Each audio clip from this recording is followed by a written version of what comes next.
Pilihan kata-kata Little Yuan Air membuat Luyo merasa sedikit terdiam. Duan Museng berkata, dia tidak akan mati semudah itu. Zhu Honggong adalah murid Pavilion Langit Jahat. Dengan basis kultivasinya, dia pasti sudah mati sejak lama jika dia begitu mudah terbunuh. Dia tidak akan tetap hidup sampai hari ini. Ada juga kemungkinan si Wuya mengirim surat ini untuk mencoba dan menyingkirkan lawannya dengan menggunakan Pavilion Langit Jahat. Terlepas dari motifnya, jika Luyo tidak terganggu, tidak ada yang bisa dilakukan si Wuya. Duan Museng dan Little Yuan Air tetap bijaksana ketika mereka melihat sikap tuan mereka terhadap masalah ini. Mereka tidak lagi berbicara tentang masalah ini dan berdiri dengan patuh dan hormat di samping. Luyo mengalihkan pandangannya kembali ke Leng Luo yang sedang beristirahat di dinding di sudut. Dia berkata, Leng Luo, kelicikan dan licik Moli, dia bersembunyi jauh di dalam istana. Karena Anda membencinya, Anda harus membunuhnya dengan tangan Anda sendiri. Setelah dia selesai berbicara, dia meninggalkan Pavilion Utara. Ketika mereka berada di tengah-tengah antara Pavilion Utara dan Aula Besar, Duan Museng berkata, Master, Leng Luo pernah berada di bawah komando Moli. Juga, kami telah membunuh 2 bawahannya. Bukankah Anda memelihara harimau dan mengundang bencana dengan melakukan ini? Leng Luo adalah seorang ahli 8 daun setelah semua. Mereka harus bersiap untuk hari itu jika dia memulihkan kekuatannya di masa depan. Luyo berhenti di jalurnya. Dia menggelengkan kepalanya dan berkata, Leng Luo masih terluka parah. Dia tidak akan bisa menciptakan banyak masalah. Jika dia benar-benar memulihkan basis kultivasi 8 daunnya, target pertamanya bukanlah Pavilion Langit Jahat. Ketika Duan Museng mendengar ini, dia dipukul dengan kesadaran tiba-tiba. Dia memukul kepalanya sendiri dan berkata, saya mengerti sekarang. Orang yang paling dibenci Leng Luo saat ini adalah Moli yang tinggal jauh di dalam istana. Moli telah mengendalikan Leng Luo selama bertahun-tahun. Bisa dikatakan bahwa itu Moli telah sendirian menyebabkan situasi ini. Minta Pan Zhong mengawasinya. Ya, Master. Mereka kembali ke aula besar. Luyo melirik dashboard sistem. Poin merit 12.112. Mungkin itu karena adrenalin yang dia rasakan dari menundukkan Leng Luo. Luyo memutuskan untuk melakukan 6 undian keberuntungan berturut-turut. Berdasarkan hasil sebelumnya, setelah mempertimbangkan biaya dan hasilnya, dia masih akan mendapatkan penghasilan secara keseluruhan. Sayangnya, Luyo disambut dengan 6 pesan, terima kasih. Saat ini, ia memiliki 14 poin keberuntungan. Dia menggelengkan kepalanya dan memecat dashboard, menyerah pada undian keberuntungan untuk saat ini. Kemudian, Luyo menatap Tuan Air yang berdiri dengan patuh di aula besar dan berkata, kemarilah. Little Yuan Air pergi ke sisi Luyo seperti anak ayam yang mematuk gandum. Apakah ada masalah dengan budidaya Anda? Little Yuan Air mengangguk dan berkata, saya telah berkultivasi Supreme Purity Jet Sleep baru-baru ini, dan saya memiliki perasaan ini bahwa itu basis kultivasi saya tidak membuat kemajuan apapun. Saya tidak membuat kemajuan. Tidak membuat kemajuan? Luyo bingung. The Supreme Purity Jade Sleep yang telah selesai seharusnya tidak memiliki banyak masalah. Dengan bakat Little Yuan Air yang jauh melampaui 8 muridnya yang lain, tidak mungkin dia tidak memiliki kemajuan apapun. Berikan tanganmu. Oh? Luyo memasukkan primal key-nya ke dalam 8 meridian luar biasa Little Yuan Air. Primal key-nya beredar di dalam dirinya. Setelah membuat siklus lengkap, itu memasuki lautan ki dantiannya. Luyo mengerutkan kening. Hanya ada 1 dantian? Seorang kultivator biasanya akan melalui badi tempering ke mistik Enlik Tening, dan dari Sandstone Nesing ke Laut Brahman. Jika kultivator Laut Brahman menghubungkan semua 8 meridian, kultivator akan dapat membuka lautan ki di dantian mereka. Dari situlah nama Brahman Si berasal. Laut ki dantian adalah cetakan teratai emas di bawah kaki avatar. Dantian adalah teratai emas sedangkan lautan ki adalah daun teratai dan cahaya yang menyebar ke segala arah. Tanpa lautan ki, akan sulit bagi Little Yuan Air untuk meningkatkan basis kultivasinya. Dia akan dibatasi oleh dantiannya. Master, ada apa? Luyo mengangkat tangannya. Dia dalam hati terkejut. Lito Yuan Air mampu berkultivasi hingga ranah definitor tanpa lautan Qi. Ini adalah prestasi yang luar biasa. Untungnya, dia telah menemukan ini pada waktunya. Jika tidak, jika dia terus berkultivasi dalam keadaan ini, dantiannya akan meledak dari tekanan kekuatan primal Qi, dan dia akan mati. Mari kita kesampingkan sleep gio kemurnian tertinggi untuk saat ini. Oh, Anda belum membuka lautan Qi Anda. Anda hanya akan melakukan lebih banyak kerugian daripada kebaikan jika Anda memupuk secara paksa.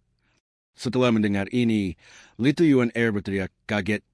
Aku belum membuka lautan Qi-ku. Lu Yo membelai jenggotnya dan berkata, ini masalah kecil. Tidak perlu khawatir. Meskipun dia mengatakan bahwa itu adalah masalah kecil, itu bukan sesuatu yang bisa diselesaikan dengan mudah. Apa yang membingungkan Lu Yo adalah bahwa itu lautan Qi Lito Yuan Air ditutup. Tidak mungkin Jitian Dao tidak memperhatikan ini dengan kemampuannya. Untuk alasan ini, dia menduga Jitian Dao kemungkinan besar pelakunya. Lu Yo menggelengkan kepalanya tanpa daya. Master, surat, Lito Yuan Air tiba-tiba menunjuk seekor burung utusan yang berputar-putar di luar aula besar sebelum dia melompat ke arahnya. Dengan gerakan sepakilat, dia menangkap burung itu. Ketika dia kembali ke aula besar, dia membuka surat itu. Dia berkata sambil cemberut, pria yang tidak tahu malu itu lagi. Jiang Aijian, lebih tepatnya, Liu Chen, Pangeran Ketiga yang Agung. Lito Yuan Air membaca surat itu dengan keras. Terima kasih atas hadiah pedang, Old Senior Ji. Itu benar-benar adalah pedang yang tak tertandingi. Aku puas dengan itu. Untuk menunjukkan rasa hormat dan terima kasih saya pada Anda, Senior Tua, berikut adalah beberapa informasi. Lu Yo membelai jenggotnya dan mengangguk. Dengan status dan otak Jiang Aijian, tidak mengherankan baginya untuk dapat membuka gudang dan mendapatkan pedang. Lanjutkan. Pertama, waspadalah terhadap murid ketujuh Anda. Dia punya bakat membuat onar. Apakah dia mencoba menjerumuskan dunia ke dalam kekacauan? Kedua, Wei Zuoyan yang pergi ke pavilion langit jahat adalah penipu. Wei Zuoyan yang asli sudah pergi ke Danau Bluesun. Dia siap untuk bersembunyi selama 8-10 tahun sejak dikatakan bahwa batas 10 tahun Anda ada pada Anda. Bahwa itu Wei Zuoyan benar-benar licik. Juga, bukankah bijaksana bagi kita untuk menetapkan garis waktu untuk kemitraan kita ini? Aku tidak bisa tidak berpikir bahwa aku mendapatkan ujung tongkat yang pendek dengan menukar seluruh hidupku dengan pedang yang bagus. Batas 10 tahun, Lu Yo membelai jenggotnya dan menggelengkan kepalanya. Semua orang menungguku mati. Master, saya tidak berani memiliki pemikiran seperti itu, kata Lito Yuan Air. Kirim kabar ke Jiang Aijian. Katakan padanya, karena ada batas 10 tahun, kemitraan ini akan dibubarkan begitu aku mati. Saya akan segera menulis surat kepadanya. Lito Yuan Air mengirim pesan Lu Yo dalam waktu singkat sama sekali. Namun, yang mengejutkan mereka, pagi-pagi keesokan harinya, Jiang Aijian telah membalas mereka. Bagus, Ji Senior Tua. Saya tidak berpikir itu hanya akan bertahan selama 10 tahun. Namun, bahkan jika itu berlangsung selama 15 tahun, saya masih berpikir itu adalah pertukaran yang layak untuk pedang yang baik ini. Setelah membaca surat itu, Lito Yuan Air mengutuk ketidaktahuannya lagi. Namun, Lu Yo tampak tidak terganggu.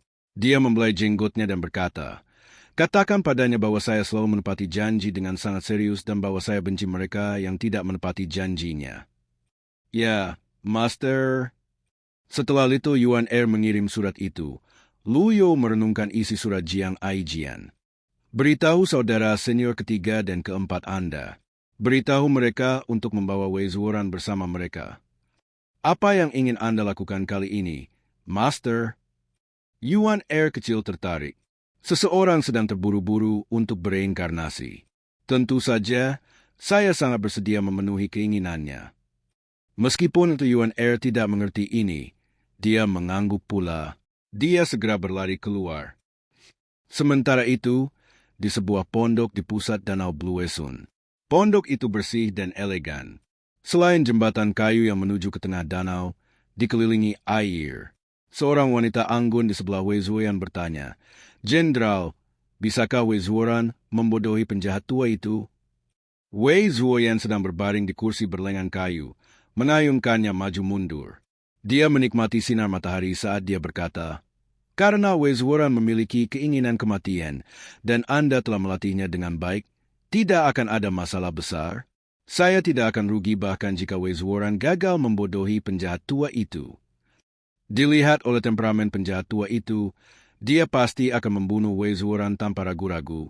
Namun, sebaiknya kita bersiap menghadapi segala kemungkinan, kata wanita itu. Wei Zuoyan tersenyum dan berkata dengan lincah, "Tidak perlu khawatir.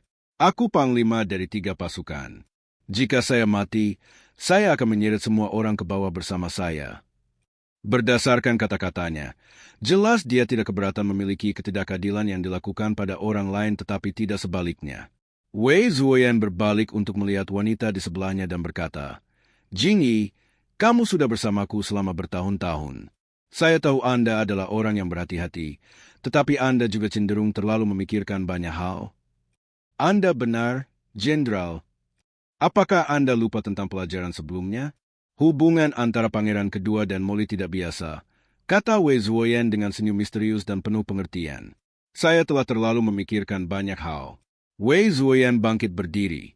Dia mengamati danau dan berkata, "Berapa tahun penjahat tua Pavilion Langit Jahat telah pergi? Saya bisa menghabiskan waktu ini berkultivasi dalam pengasingan di pusat danau Bluesun. 10 tahun akan berlalu hanya dalam sekejap mata. Selain itu, penjahat tua itu mungkin akan sibuk dengan urusan pribadinya selama 10 tahun ini. Dia mungkin bahkan tidak punya waktu untuk repot-repot dengan saya. Rumor mengatakan bahwa itu penjahat tua itu hanya memiliki 10 tahun lagi untuk hidup. Selain itu, basis kultivasi kultivator akan memburuk seiring bertambahnya usia. Tidak ada keraguan seseorang dari dunia kultivasi akan menyerang terlebih dahulu untuk mendapatkan harta Pavilion Langit Jahat. Pada saat itu, Pavilion Langit Jahat tidak akan ada lagi di dunia ini." Wei Zuoyan berkata dengan penuh semangat dalam nada suaranya, "Ini hanya 10 tahun. Aku bisa menunggu keluar. Tidak ada yang bisa melakukan apapun padaku." Karena suaranya dicampur dengan primal ki, itu menyebar di sekitar danau, menyebabkan riak di permukaan danau yang tenang. "Itu rencana yang brilian, Jenderal." Li Jingyi membungkuk sedikit. Wei Zuoyan melirik Li Jingyi dengan tatapan senang dan berkata, "Apakah ada kabar terbaru tentang pangeran kedua?" "Yang mulia sedih mendengar Anda pergi ke Pavilion Langit Jahat untuk mengakui dosa Anda, Jenderal. Yang mulia ingin secara pribadi memimpin pasukan untuk berbaris melawan Pavilion Langit Jahat, tetapi dia dibujuk oleh Molly. Dia tentu saja menampilkan pertunjukan yang bagus." Wei Zuoyan berkata sambil tersenyum, "Apakah ada orang lain yang mengetahui keberadaan saya?"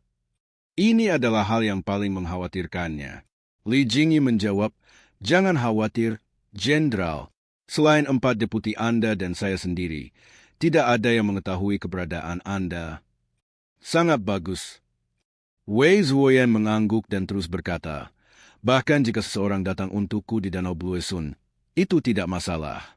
Saya seperti harimau yang diberi sayap. Dia adalah elit Avatar 7 Dawn. Setelah semua, terlepas dari siapa yang datang, mereka mungkin tidak dapat melakukan apapun padanya." Wei Zuoyan sangat senang dengan rencananya. Dia menunjuk ke langit biru di kejauhan dan berkata, "Jingyi, tidakkah menurut Anda pemandangan di sini sangat menawan?" "Ya, umum. Lihat, bahkan meteor jatuh untukku." Di langit yang jauh, sebuah meteor bergerak ke arah mereka. Li Jingyi mendongak. Bagaimanapun, dia adalah seorang wanita dan rentan terhadap pikiran kekanak-kanakan. Dia ingin melihat meteor juga. Namun, ketika dia melihatnya, dia tidak bisa tidak mengerutkan kening. Meteor dengan ekor panjang di belakangnya tumbuh semakin besar. Tampaknya aneh karena tidak berumur pendek seperti meteor biasa. Bagaimanapun, meteor akan menghilang dalam sekejap. Li Jingyi berkata sambil mengerutkan kening, "Jenderal, ada yang tidak beres." Itu terlihat seperti kereta terbang." "Kereta terbang?" Mata Wei Zuoyan melebar ketika dia berbalik untuk melihat. Sekarang setelah meteor itu semakin dekat, dia menemukan bahwa itu adalah kereta terbang yang sangat besar selama ini. Hanya ada beberapa orang terpilih yang memiliki kereta terbang seperti itu di bawah langit. Pada saat ini, salah satu wakilnya bergegas ke pondok. Dia membungkuk dan berkata, "Jenderal, kami telah mendeteksi kereta terbang pavilion langit jahat. Silakan jalankan rencana evakuasi kami." Jenderal, Wei Zuoyan menggelengkan kepalanya dan berkata, "Tidak perlu untuk itu." Jenderal, bagaimana pavilion langit jahat mengetahui keberadaan saya? Mereka pasti melewati Buesun dalam perjalanan ke ibu kota Divine. Wei Zuoyan berkata dengan percaya diri. Li Jingyi membungkuk dan berkata, "Saya pikir ada sesuatu yang salah. Bukan ide yang buruk untuk bersembunyi sehingga Anda tidak akan terlihat. Jenderal, apakah menurut Anda saya takut dengan pavilion langit jahat yang kecil?" Dari tempat mereka berdiri, kereta terbang itu masih cukup jauh. Tidak peduli seberapa baik penglihatan seseorang, tidak mungkin bagi mereka untuk melihat Wei Zuoyan dari jarak itu. Selain itu, Wei Zuoyan memiliki avatar 7 daun. Penjahat tua itu mungkin bahkan tidak ada di kereta terbang. Jika dia melarikan diri hanya dengan melihat kereta terbang pavilion langit jahat, bagaimana dia bisa memimpin 3 pasukan di masa depan? Untuk alasan ini, dia berdiri di tempatnya dengan bangga saat dia melihat kereta yang membelah awan di langit. Kereta yang membelah awan tidak melambat. Wei Zuoyan menunjuknya dan berkata, "Persis seperti yang saya harapkan. Anda bijaksana, Jenderal. Anda bijaksana, Jenderal." Kedua bawahan Wei Zuoyan berkata serempak saat mereka membungkuk. Indeed, kereta terbang yang membelah awan tidak melambat dan juga tidak menurunkan ketinggiannya. Pada saat mereka menghela nafas lega, sekelompok cahaya emas samar jatuh dari kereta yang membelah awan. Salah satu bawahannya dengan mata tajam bertanya, "Apa itu?" Cahaya kemasan tampak seperti daun saat jatuh menuju danau Buesun. Pada saat yang sama, daun lain yang diselimuti cahaya kemasan jatuh lagi. "Ini buruk, itu segel tawis." Cahaya emas pertama sudah tumbuh setinggi pohon pada saat ini, akhirnya mengungkapkan apa itu untuk semua orang. Segel berlian tunggal yang dikelilingi dengan skrip emas bersinar dari kekuatan melesat ke arah mereka. Sudah jelas bahwa itu ditargetkan pada Wei Zuoyan. Wei Zuoyan benar-benar terkejut. Ini berarti bahwa itu semua rencananya yang tampaknya teliti telah gagal. Dia dengan cepat mengangkat tangannya untuk bertahan melawan Sol Dimensil yang turun. Bam! Sol Dimensil mengirim Wei Zuoyan terbang kembali. Boom! Wei Zuoyan menabrak gedung di tengah danau. Bangunan itu langsung runtuh menjadi puing-puing. Pada saat yang sama, 2 bawahan Wei Zuoyan dikirim terbang juga. Sementara itu, segel harta karun Great Blitz yang dikelilingi oleh skrip energi emas yang bersinar mengikuti segel sebelumnya dan terbang menuju Wei Zuoyan juga. Bam! Wei Zuoyan mundur lebih jauh. Ekspresi pembunuh muncul di wajahnya saat dia memobilisasi energinya. Wawasan 100 kesengsaraan. Begitu avatar 7 daun Wei Zuoyan muncul, itu mengumpulkan lebih banyak energi ke arahnya. Jenderal, 4 deputi Wei Zuoyan dan Ling Jingyi yang melihat Wei Zuoyan dikirim terbang oleh segel memiliki ekspresi ketakutan di wajah mereka. Semuanya dalam kekufuran. Masih ada lagi. Seseorang berteriak. Lebih banyak anjing laut Taois mulai turun seperti daun. Adegan itu mengingatkan pada sekawanan burung bangau yang terbang dalam formasi rapi selama migrasi mereka ke selatan. Leafes terus menurun. Termasuk 2 Leafes awal. Ada total 9 Leafes. Mereka adalah Outer Circumstic Seal, Inner 8 Warsil, Fettherless Seal, Panten Seal, Trigram Seal, Magic Gourd Seal, dan Sun Moon Seal. 7 segel Taois tampaknya memiliki mata mereka sendiri. Mereka benar-benar mengabaikan 4 deputi dan Li Jingyi. Mereka melewati gedung yang runtuh dan menembak ke arah Wei Zuoyan. Boom! Boom! Setiap skrip melepaskan ledakan keras saat mereka melakukan kontak dan membentuk dinding energi. 9 potongan segel tangan. Seorang Grandmaster Buddha. Keempat deputi itu merasa ngeri. Meskipun mereka elit, ketika mereka melihat 9 potongan tangan Saus, mereka menyerah semua gagasan memasang perkelahian. Siapa yang berani memblokir keterampilan tingkat tinggi seperti itu? Setelah dia, Kita tidak bisa membiarkan sang jenderal mati. Li Jingyi adalah orang pertama yang bereaksi. Dia bergegas menuju tempat Nina Chutshandals mendarat. Danau Bluesun dikelilingi oleh hutan lebat. Wei Zuoyan dikirim terbang ke hutan, meninggalkan jalan di belakangnya yang tampaknya seolah-olah telah diciptakan oleh manusia. Tidak seorang pun dari mereka akan mempercayai hal ini jika mereka tidak menyaksikan hal ini dengan mata kepala mereka sendiri. Keempat deputi dan Li Jingyi melaju menuju Wei Zuoyan. Danau itu terlalu luas.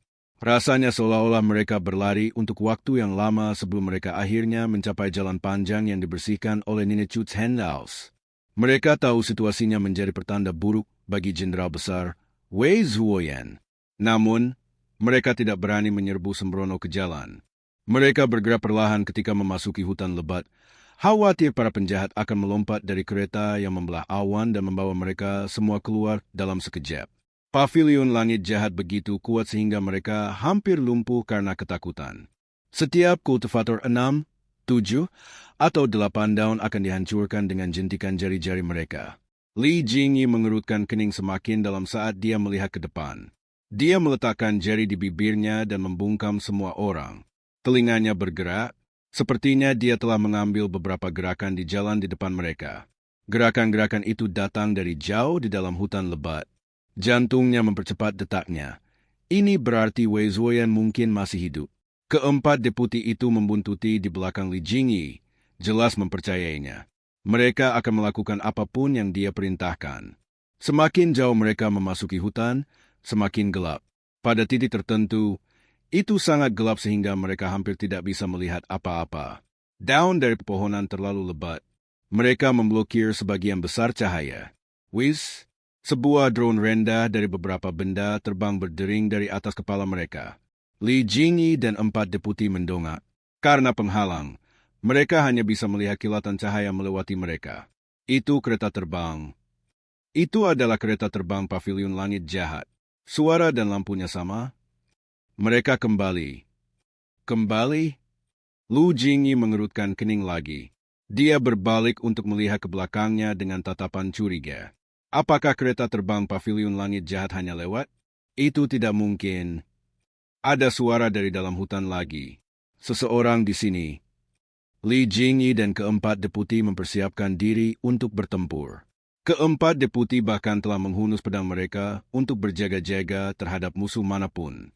Tep, tep, tep, muncul sosok. Sosok itu saja membuat mereka berlima merasa tidak tenang. Mereka mengambil langkah mundur meskipun mereka sendiri. Sosok itu bertubuh kekar. Akhirnya, sosok itu masuk ke jangkauan pandang mereka. Mereka tercengang saat melihat wajah orang itu. Jenderal Li Jingyi mendongak dan melihat Wei Zuoyan, orang yang dia kenal. Tenine Chutshandals adalah teknik yang sangat kuat. Namun, Jenderal Wei tampaknya hanya mempertahankan beberapa goresan. Jejak samar darah bisa dilihat di bibir Wei Zuoyan juga.